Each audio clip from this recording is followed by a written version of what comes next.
Pagaliau atsakysiu į heiterių visokiausius neapykantos komentarus ir klausimus. Tai visų pirma, kodėl aš nesėdžiu Maskvoje, būdamas vatnikas? Kodėl aš stoviu dabar Trinidade?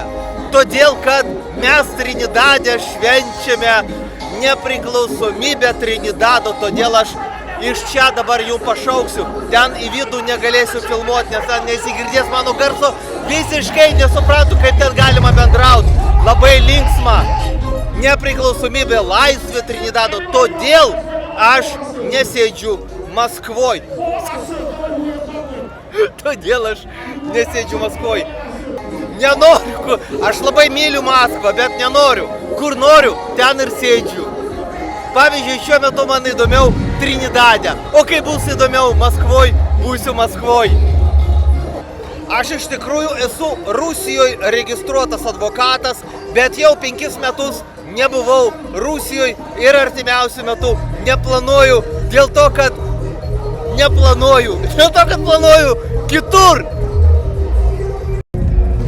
Iš tikrųjų, aš lankausi JAV daugiau nei visi tie žmonės, kurie Lietuvoje kovoja prieš vatnikus.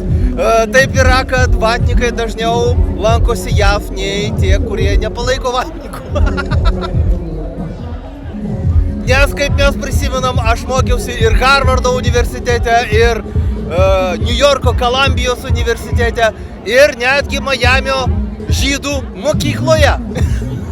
Tai dėl to aš labai dažnai esu Amerikoje, dažniau nei Lietuvoje ir dažniau nei Rusijoje. Rusijoje, pavyzdžiui, aš niekada negyvenau.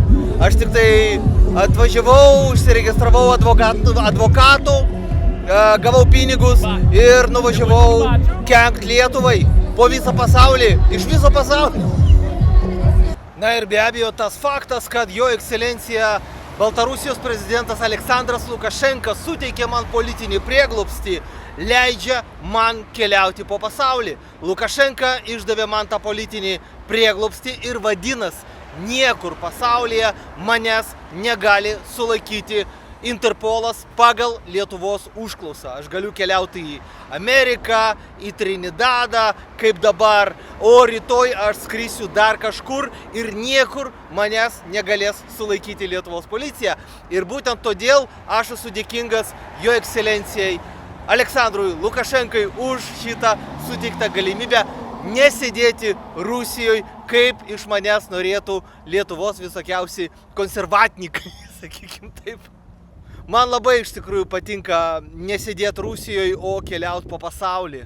Prisirašykite prie mano kanalo, o jeigu jums reikia parašyti skundą į Europos žmogaus teisių teismą arba aukščiau į Jungtinių tautų organizacijos teisminės institucijas, parašykite man e-mailą